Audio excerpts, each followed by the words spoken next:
रात का घना अंधेरा था और आसमान से मूसलाधार बारिश हो रही थी। शहर के सबसे आलीशान बंगले माया विला के बाहर कीचड़ में घुटनों के बल बैठी एक औरत पागलों की तरह रो रही थी। उसके कीमती रेशमी कपड़े कीचड़ में सने हुए थे, लेकिन उसकी कोई परवाह नहीं थी। उसके सामने कचरे की एक फटी हुई पुरानी बोरी पड़ी थी, जिसमें से सड़ा हुआ खाना और गंदा कूड़ा बाहर निकल रहा था। वो औरत अपनी कांपती उंगलियों से उस बदबूदार कचरे को ऐसे टटोल रही थी जैसे उसमें उसकी जिंदगी का सबसे कीमती खजाना छुपा हो।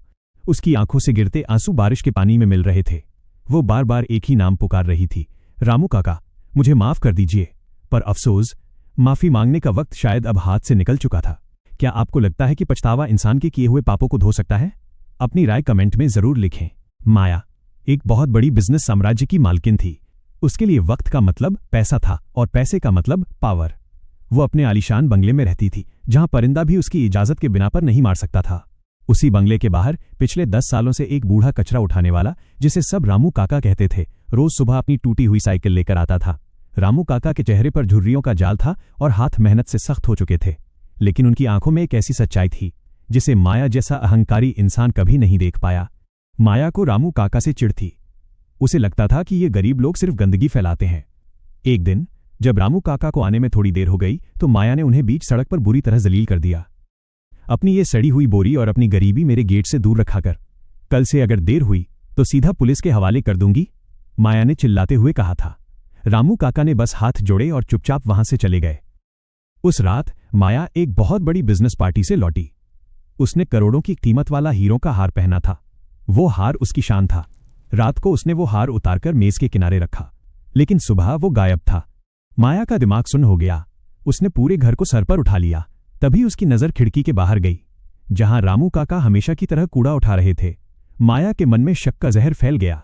वो दौड़ती हुई नीचे गई और रामू काका का कॉलर पकड़ लिया।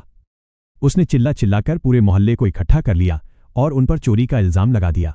पुलिस आई, रामू काका को बेरहमी से घसीटते हुए ले गई और माया ने नफरत से उनके चेहरे पर थूकते हुए कहा, तेरी औकात क्या थी जो तूने मेरे हार को हाथ लगाया? 3 दिन बाद माया की छोटी बेटी अलमारी के नीचे अपनी गुड़िया ढूंढ रही थी कि अचानक उसने जोर से आवाज दी, मम्मी देखो यहां क्या चमक रहा है। माया ने झुककर देखा तो उसके पैरों तले जमीन खिसक गई। वो करोड़ों का हार अलमारी के एक गहरे कोने में धूल फांक रहा था। वो हार चोरी नहीं हुआ था, बस मेज से फिसलकर गिर गया था। माया का कलेजा मुंह को आ गया। उसने एक बेगुनाह बूढ़े को सिर्फ उसके फटे कपड़ों की वजह से चोर बना दिया था। वो भागती हुई थाने पहुंची, जहां उसे पता चला कि सबूत न मिलने पर काका को छोड़ दिया गया है, पर पुलिस की मार ने उन्हें अधमरा कर दिया है। जब माया उनकी झुग्गी में पहुंची तो उसने देखा कि काका एक टूटी खटिया पर पड़े थे। माया उनके पैरों में गिरकर रोने लगी। तब काका ने कांपते हाथों से अपने तकिए के नीचे से एक छोटी सी पुड़िया निकाली।